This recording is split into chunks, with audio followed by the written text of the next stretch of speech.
اعوذ بال السلام علیکم ورحمۃ اللہ وبرکاتہ نحمدہ ونصلی علی رسولہ الکریم اما بعد اعوذ باللہ من الشیطان الرجیم بسم اللہ الرحمن الرحیم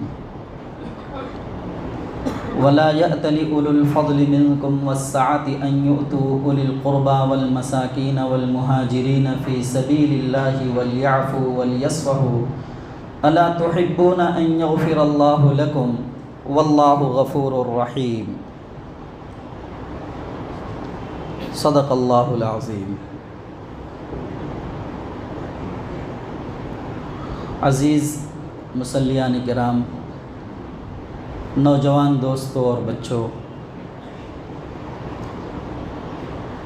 ابھی سورہ نور کی ایک آیت نمبر 22 جس کی تلاوت میں نے آپ حضرات کے سامنے کی،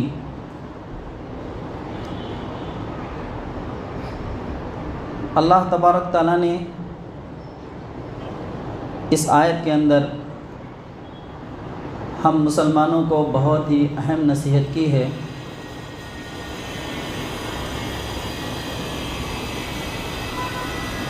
اللہ تبارک تعالیٰ نے فرمایا، اور تم میں سے جو لوگ اہل خیر ہیں، اہل مقدرت ہیں، اہل فضل ہیں اور مالی وسعت رکھتے ہیں، وہ ایسی قسم نہ کھائیں کہ وہ رشتہ داروں، مسکینوں اور اللہ کے راستے میں ہجرت کرنے والوں کو کچھ نہیں دیں گے، اور انہیں چاہیے کہ معافی اور درگزر سے کام لیں۔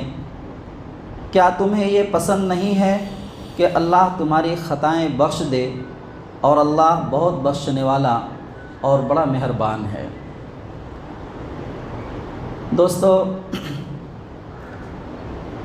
ابھی جب ہم نے اس آیت کا ترجمہ سنا تو ہمیں ایک عام سی آیت معلوم ہوتی ہے، جیسے عام طور سے دوسری آیتوں میں مسلمانوں کو نصیحت کی گئی ہے کہ وہ جو مسکین ہیں، غریب ہیں، یتیم ہیں، ان کے ساتھ خیر خواہی کا معاملہ کریں، ان کے اوپر خرچ کریں۔ ایسی ہی ایک عام سی آیت معلوم ہوتی ہے، لیکن ایسا نہیں ہے۔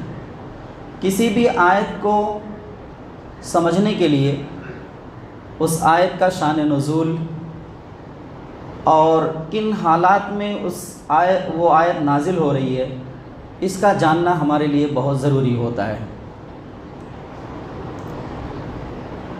سورہ نور کا جب ہم مطالعہ کرتے ہیں تو ابتدا سے ہی سورہ نور کے اندر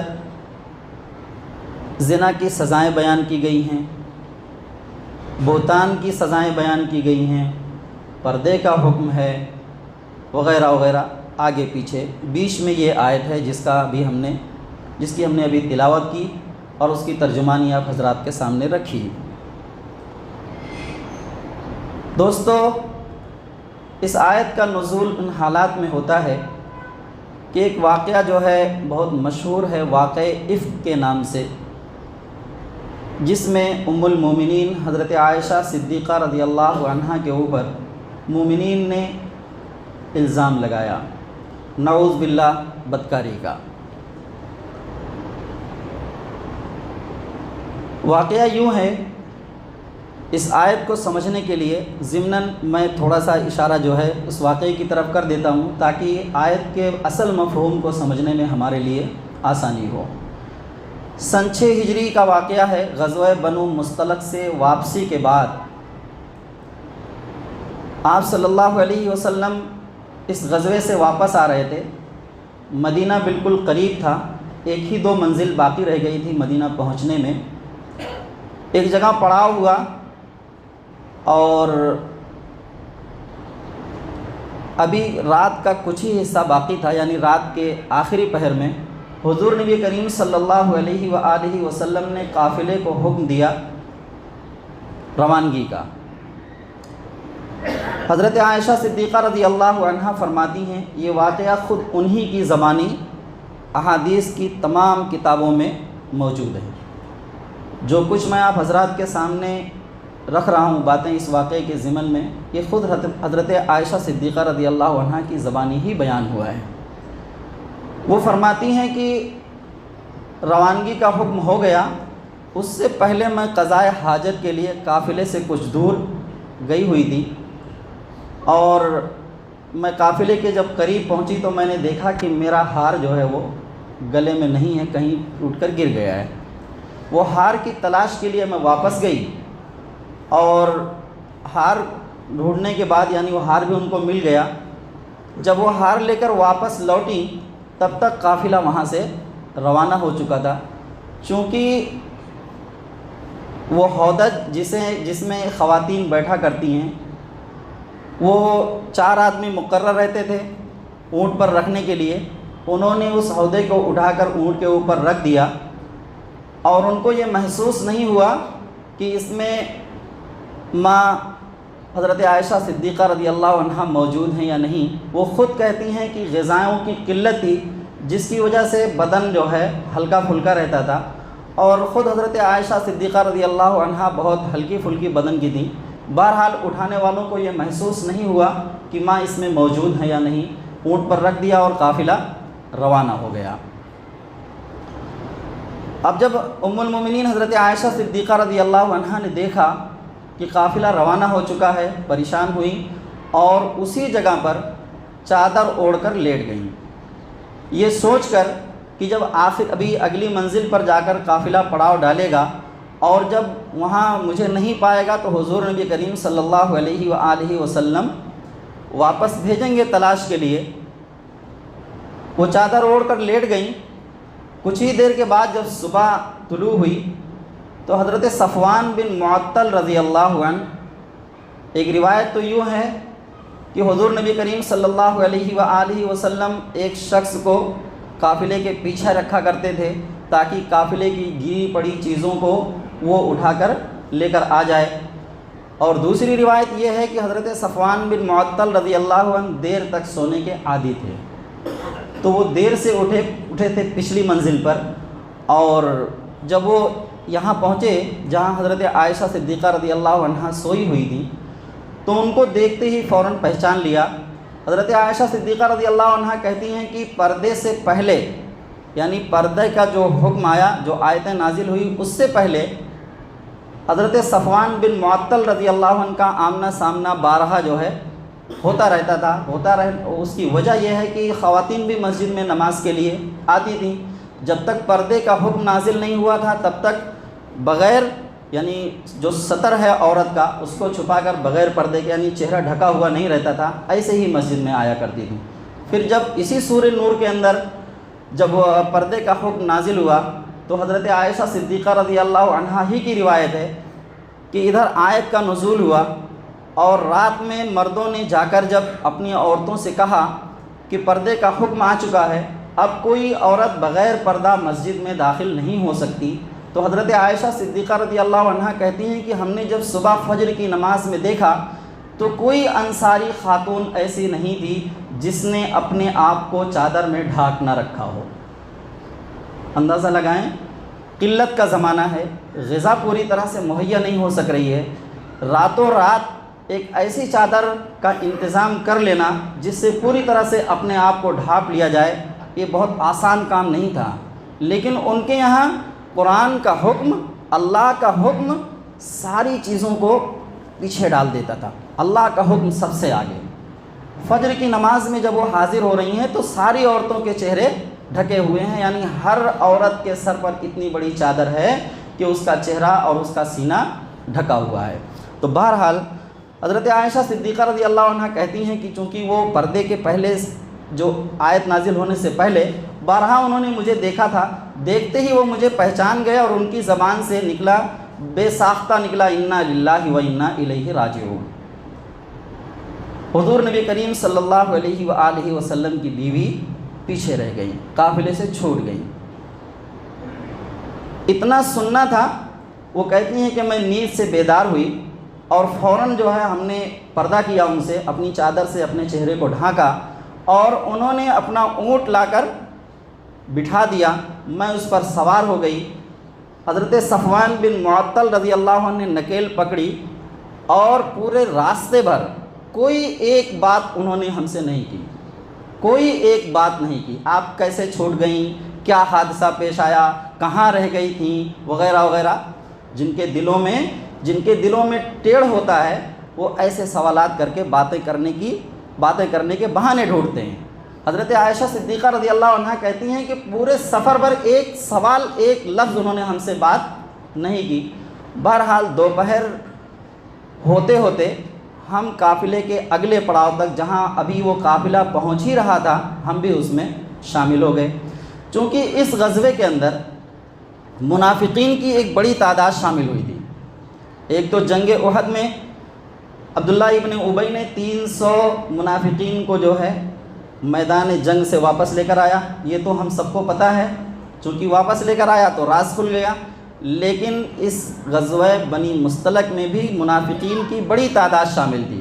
اچھا، شامل رہنے کی ان کو جہاد سے کیا غرض، جب ان کے دل میں ایمان نہیں ہے، لیکن جب وہ دیکھ رہے ہیں کہ مسلمان جہاں جا رہے ہیں وہ اللہ تبارک تعالیٰ ان کو فتح سے نواز رہا ہے، تو ایک بڑی تعداد مال غنیمت میں مال کی آ رہی ہے، یہ تو ان کی حرص تھی، ان کی لالچ تھی، اس وجہ سے بھی وہ شامل ہو جایا کرتے تھے۔ جنگ احد میں جب دیکھا کہ ایسا کوئی موقع نہیں ہے، 3000 کا لشکر سامنے کھڑا ہے، 1000 کی فوج ہے ادھر، جو پوری طرح سے اسلحہ بھی ان کے پاس نہیں ہے، اس نے موقع غنیمت دیکھا اور اپنے 300 ساتھیوں کو وہاں سے واپس لوٹا لے آیا، چونکہ اس کے دل میں تو نفاق ہے۔ بہرحال بڑی تعداد موجود تھی۔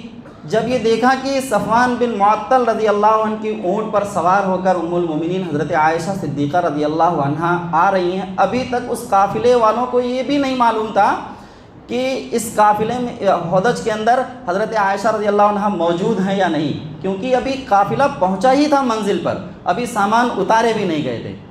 بس فوراً جو ہے اس نے ایک بات اڑا دی کہ دیکھیے آپ کے نبی کی بیوی جو ہے غیر مرد کے ساتھ رات گزار کر آ رہی ہے، نعوذ باللہ۔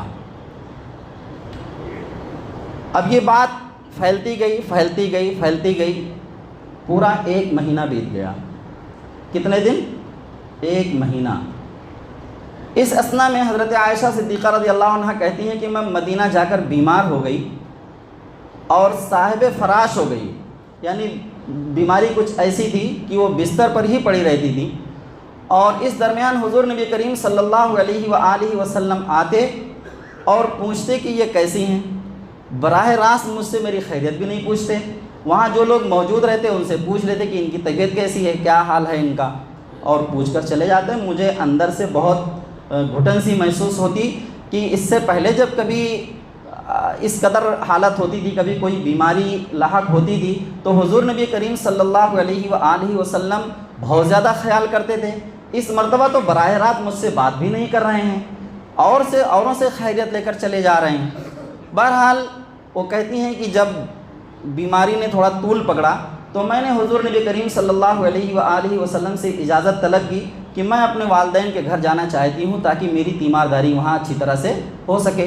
حضور نبی کریم صلی اللہ علیہ وآلہ وسلم نے ان کو اجازت دے دی۔ وہ اپنے میکے چلی گئیں، چونکہ اس زمانے میں بیت الخلاء گھروں میں تو ہوا نہیں کرتے تھے۔ وہ کہتی ہیں کہ قضاء حاجت کے لیے رات میں مصطح بن اساسہ رضی اللہ عنہ، یہ جو ہے ان کی ماں کے ساتھ میں جنگل گئی قضاء حاجت کے لیے۔ جا ہی رہی تھی کہ مصطح بن اساسہ کی ماں کو پیروں میں ٹھوکر لگی اور انہوں نے کہا کہ مصطح برباد ہو، مصطح برباد ہو۔ میں نے کہا کہ ماں اچھی ماں ہو اور بیٹے کو کوس رہی ہو، بددعا دے رہی ہو اسے، جبکہ وہ ایک بدری صحابی ہیں۔ بدری صحابیوں کا ایک مقام ہوا کرتا تھا، کیونکہ یہ وہ پہلی جنگ تھی۔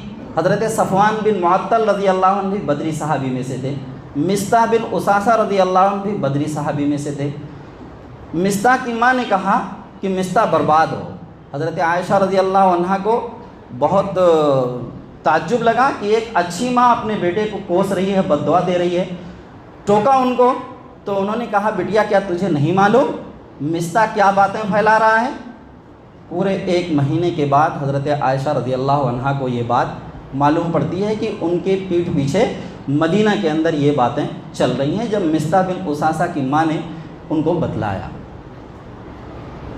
اب یہ مصطح بن اساسہ رضی اللہ عنہ کون ہے؟ یہ وہ شخص ہیں حضرت ابو بکر صدیق رضی اللہ عنہ کی خلیری بہن ہے مصطح بن اساسہ کی ماں، اور بہت غریب ہے، مسکین ہے۔ تو یہ جو بہتان جو آپ حضرت عائشہ صدیقہ رضی اللہ عنہ پر لگایا گیا، اس بات کو آگے بڑھانے میں جہاں منافقین پیش تھے وہیں 3 مسلمان بھی شامل ہو گئے تھے۔ ایک تو حضرت مصطح بن اساسہ رضی اللہ عنہ تھے، دوسرے حسان بن ثابت رضی اللہ عنہ شاعر اسلام۔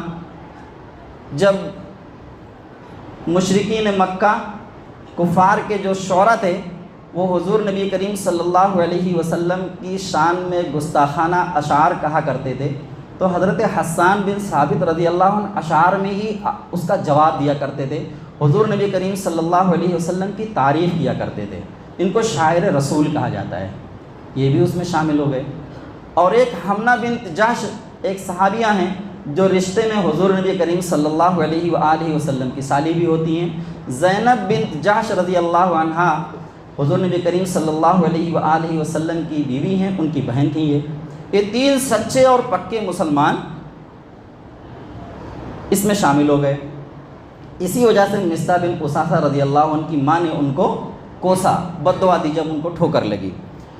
تو یہ ہے پورا واقعہ۔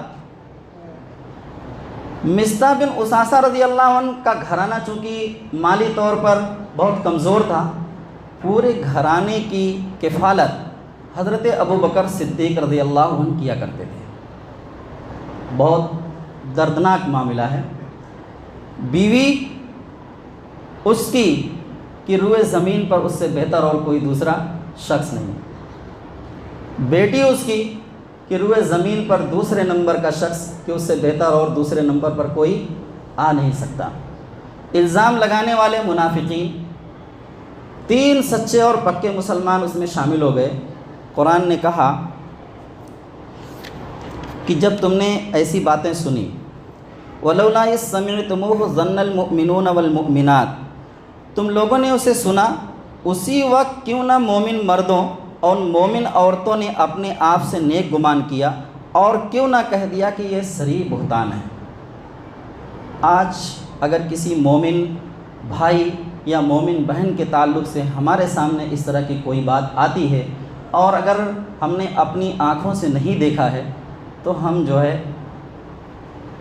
ہم کو قرآن اجازت نہیں دیتا کہ ہم کسی طرح کا غلط گمان ان کے لیے اپنے دل میں رکھیں۔ خاص طور سے مومنین کو مخاطب کر کے کہا کہ مومنین نے فوراً یہ کیوں نہیں کہہ دیا۔ اور دوسری آیت لولا اذ سمعتموہ قلتم ما یکون لنا ان نتکلم بہذا سبحانک ھذا بہتان عظیم۔ اس آیت کے اندر ام المومنین حضرت عائشہ صدیقہ رضی اللہ عنہ کی برات کا اعلان کیا گیا۔ کیوں نہ اسے سنتے ہی تم نے کہہ دیا کہ ہمیں ایسی بات زبان سے نکالنا زیب نہیں دیتا، سبحان اللہ، یہ تو ایک بہتان عظیم ہے۔ کیونکہ کسی کے اوپر انگلی اٹھانے سے پہلے اس کا پچھلا کیریکٹر دیکھنا بہت ضروری ہوتا ہے۔ ہم اس بات کو دیکھ کر ہی اندازہ لگا سکتے ہیں، بیوی نبی کی، بیٹی صحابی رسول کی، اور الزام لگانے میں اگر کوئی مسلمان بھی اس میں شامل ہو جا رہا ہے تو یہ تعجب کی بات ہے۔ اس لیے قرآن نے کہا کہ تم نے پہلے ہی کیوں نہیں کہہ دیا کہ یہ صریح بہتان ہے۔ 1 مہینہ تک یہ سلسلہ چلتا رہا، 1 مہینہ تک، 1-2 دن کی بات نہیں ہے کہ فوراً آتے ہی جو ہے آپ کی برات کا اعلان کر دیا گیا، نہیں، 1 مہینہ یہ سلسلہ پورا چلتا رہا۔ بہرحال جب حضرت عائشہ صدیقہ رضی اللہ عنہ کی برات کا اعلان قرآن نے کر دیا، اس کے بعد حضرت ابوبکر صدیق رضی اللہ عنہ نے قسم کھا لی کہ اب میں مصطح بن اساسہ کی مدد نہیں کروں گا۔ ان کا جو مالی تعاون کیا کرتا تھا، ان کے گھر کی کفالت جو میں کیا کرتا تھا، اب ان کے گھر کا خرچ میں نہیں دوں گا۔ ایسی حالت میں یہ آیت نازل ہو رہی ہے۔ ایک بشری تقاضا تھا یہ جو حضرت ابوبکر صدیق رضی اللہ عنہ کے دل میں پیدا ہوا، یقیناً ہمارے اور آپ کے دل میں بھی پیدا ہوگا۔ اگر ہم کسی کے ساتھ مسلسل احسان کیے جائیں اور اگر اس طرح کا رویہ وہ ہمارے ساتھ پیش کرے تو وہی کچھ ہمارے دل میں بھی پیدا ہوگا اور یقیناً پیدا ہوتا ہی ہے، لیکن ہم وہ کام نہیں کر پاتے جو حضرت ابوبکر صدیق رضی اللہ عنہ نے کیا۔ ان کے اور ہمارے دونوں کے درمیان یہی فرق ہے۔ بشری تقاضے کے طور پر ان کے دل میں بھی یہ جذبہ پیدا ہوا کہ اب میں مصطح بن اساسہ کی مدد نہیں کروں گا۔ آیت نازل ہوئی وَلَا يَأْتَلِ أُولُو الْفَضْلِ مِنْكُمْ وَالسَّعَةِ أَنْ يُؤْتُوا أُولِي الْقُرْبَى وَالْمَسَاكِينَ وَالْمُهَاجِرِينَ فِي سَبِيلِ اللَّهِ وَلْيَعْفُوا وَلْيَصْفَحُوا أَلَا تُحِبُّونَ أَنْ يَغْفِرَ اللَّهُ لَكُمْ وَاللَّهُ غَفُورٌ رَحِيمٌ۔ اور تم میں سے جو لوگ اہل خیر ہیں اور مالی وسعت رکھتے ہیں وہ ایسی قسم نہ کھائیں کہ وہ رشتہ داروں، مسکینوں اور اللہ کے راستے میں ہجرت کرنے والوں کو کچھ نہیں دیں گے، اور انہیں چاہیے کہ معافی اور درگزر سے کام لیں۔ اتنا سننا ہی تھا کہ فوراً حضرت ابوبکر صدیق رضی اللہ عنہ بول اٹھے بلا واللہ انا نحب ان تغفر لنا یا ربنا۔ اور حضرت عائشہ صدیقہ رضی اللہ عنہ کہتی ہیں کہ اس کے بعد پھر میرے والد نے یعنی حضرت ابوبکر صدیق رضی اللہ عنہ نے مصطح بن اساسہ رضی اللہ عنہ کے گھر والوں کی کفالت کے لیے جو کچھ پہلے دیا کرتے تھے اس میں اضافہ کر دیا، اور اس وقت تک دیتے رہے جب تک کہ حضرت ابوبکر صدیق رضی اللہ عنہ زندہ رہے۔ دوستو، اب یہاں ہمیں اپنے گریبان میں جھانکنا ہے۔ قرآن نے اور ایک بات کہی ہے جو ہمارے اور آپ کے ساتھ بھی پیش آتا ہے۔ فرمایا کہ ان الذین جاؤوا بالافک عصبۃ منکم لا تحسبوہ شرا لکم، جو لوگ یہ بہتان گڑھ لائے ہیں وہ تمہارے ہی اندر کا ایک گروہ ہے، وہ تمہارے ہی اندر کا ایک گروہ ہے، ایک ٹولہ ہے۔ عموماً اس طرح کی تکلیف اپنے قریب ترین لوگوں سے ہی پہنچتی ہے، ان کو ہی یہ پتہ ہوتا ہے کہ کس رگ پر انگلی رکھیں گے تو تکلیف ہوگی، کس رگ پر انگلی رکھیں گے تو درد زیادہ ہوگا۔ قریب ترین لوگوں کو ہی معلوم رہتا ہے، دور کے لوگوں کو کیا پتہ۔ تو اس طرح کے حملے قریب ترین لوگوں کی طرف سے ہی ہوتے ہیں اور یہ درد انہی لوگوں سے پہنچتا ہے۔ ہم میں سے بے شمار لوگوں کو اس بات کا تجربہ ہوگا، خاص طور سے وہ لوگ جو بھائی بہنوں میں سب سے بڑے ہوتے ہیں۔ ایک مدت تک اب میرا بھائی ہے چھوٹا، میری چھوٹی بہن ہے، یہ کہہ کر وہ اپنے آپ کو کھپاتا ہے، اپنی عمر بتاتا ہے، جو کچھ کماتا ہے ان کے اوپر خرچ کرتا ہے، اور اس کے بعد جب پھر چھوٹے بھائی بہن بڑے ہوتے ہیں تو یہ الزام بھی لگ جاتا ہے کہ بھائی نے تو سب چوری کر لی۔ اور ہمارے معاشرے کا ایک عام سی بات ہے یہ، چونکہ یہ ہمارا جو کلچر ہے رہنے سہنے کا، یہ جوائنٹ فیملی سسٹم ہے، اس میں اس طرح کی باتیں آتی رہتی ہیں۔ ہر پانچویں شخص کو اس بات کا تجربہ ہوگا، اگر اس کے اپنے اوپر نہیں بیتی ہوگی تو کہیں کسی نہ کسی سے اس نے سنا ہی ہوگا۔ اور پھر اس کے بعد ہوتا یہ ہے کہ ہم برسہ برس اپنے بھائی اور بہن کا چہرہ نہیں دیکھتے ہیں، ایسا دل میں ٹھان لیتے ہیں کہ اس نے ہمیں ایسا کہا، اس نے ہمیں ویسا کہا، اس کے ساتھ تو ہم نے یہ قربانیاں دیں، اس کے ساتھ تو ہم نے وہ قربانیاں دیں۔ بعض مرتبہ تو ایسا ہوتا ہے کہ باپ جوانی کی عمر میں فوت ہو جاتا ہے اور بڑا جو بیٹا ہوتا ہے وہ پوری طرح سے والدین کا کردار ادا کرتا ہے، اپنے آپ کو کھپاتا ہے، اور جب وہ چھوٹے بھائی بہن بڑے ہوتے ہیں تو پھر وہ حالت پیش آتی ہے جو یہاں پر ہمارے سامنے ہے۔ ایسے موقع پر ہمارے لیے بھی یہ آیت رہنمائی کرتی ہے، جس آیت نے حضرت ابوبکر صدیق رضی اللہ عنہ کو رہنمائی کی۔ ایسا نہیں ہے کہ یہ انہی کے لیے تھی، اگر انہی کے لیے ہوتی تو انہی کو حکم دے کر اس کے بعد ختم کر دیا جاتا، یہ پھر آیت قرآن میں موجود نہ رہی ہوتی، باقی نہ رہی ہوتی، اللہ اس کو رکھا نہ جاتا قرآن کے اندر۔ یہ اسی لیے موجود ہے تاکہ اس طرح کے حالات اگر ہماری زندگی میں پیش آئیں تو ہم اس آیت سے سبق لیں اور وہ کام کریں جو حضرت ابوبکر صدیق رضی اللہ عنہ نے کیا۔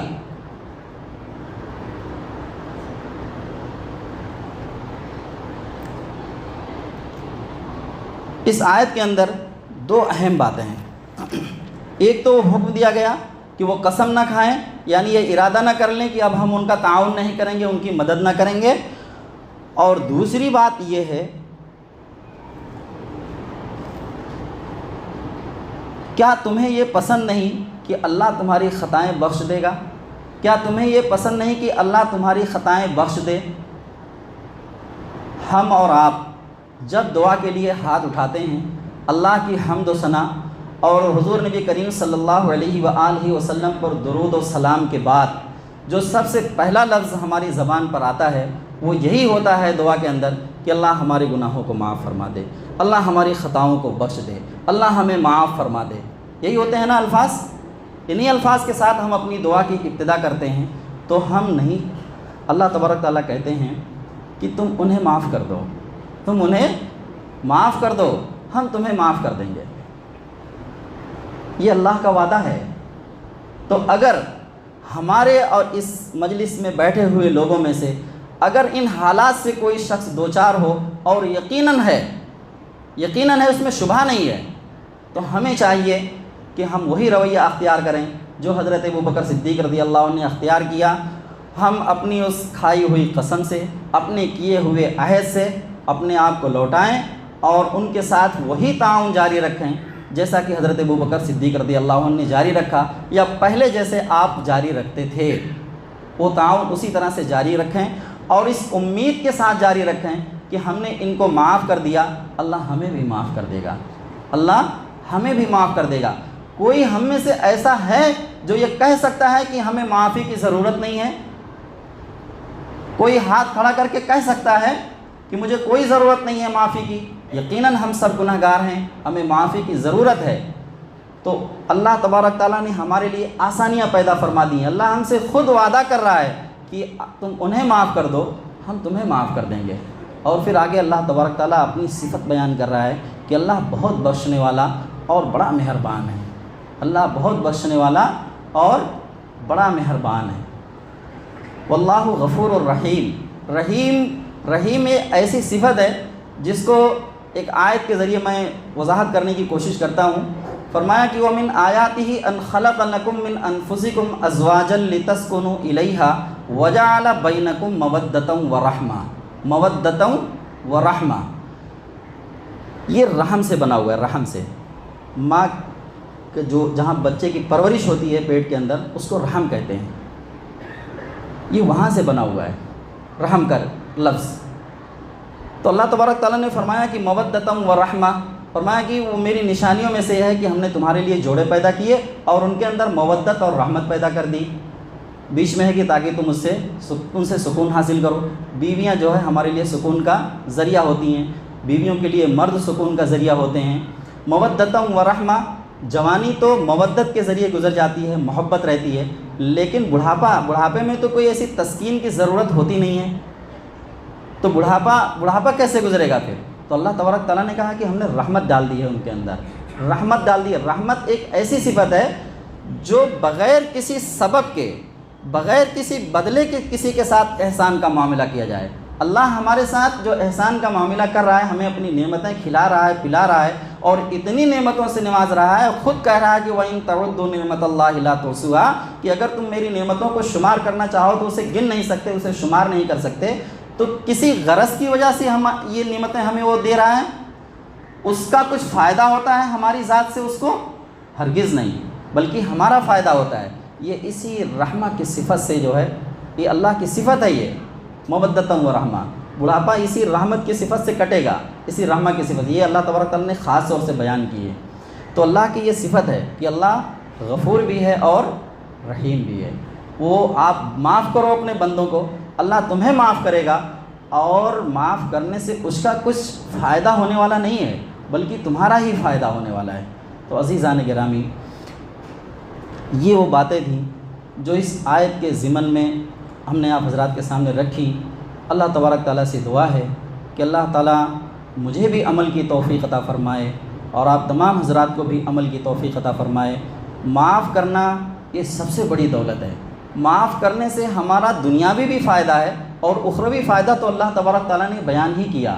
اگر ہم نے کسی کی خطاؤں کو، کسی کی غلطیوں کو معاف کر دیا اور دل سے یہ کہہ دیا کہ چلو جو کچھ ہوا ختم کرتے ہیں، اور اپنی بمبئی کی زبان میں کھلی ولی بولتے ہیں، وہ سعودی وغیرہ میں بولتے ہیں نا کھلی ولی، ختم کرو، معاف کرو، تو اسی وقت جو ہے اپنے آپ کو ہم ہلکا محسوس کرنے لگ جاتے ہیں، اسی وقت ہم اپنے آپ کو ہلکا محسوس کرنے لگ جاتے ہیں۔ ورنہ جب تک ہم معاف نہیں کریں گے، جتنی بار وہ دماغ میں دل میں ہمارے خیال آئے گا کہ اس نے ہمارے ساتھ ایسا کیا، ایک بار آپ کا دل دھک سے کرے گا، ایک بار دل دھک سے کرے گا۔ وہ جو دل دھک سے کر رہا ہے نا، وہ بیماریاں پیدا کر رہا ہے دنیاوی طور پر۔ جب آدمی بوڑھا ہو جاتا ہے نا، تو پرانی باتوں کو جب وہ بیان کرتا ہے تو لوگ اس سے کہتے ہیں کہ یار بھول جاؤ، چلو چھوڑو ہٹاؤ، بھول جاؤ۔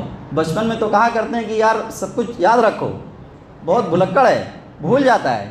اور بڑھاپے میں بھولنے کے لیے کہا جاتا ہے۔ کیوں کہا جاتا ہے؟ سب کچھ یاد رکھو گے اگر تو بیماریاں جنم لیں گی۔ ڈاکٹر بھی کہتا ہے کہ ٹینشن مت لو، ٹینشن مت لو۔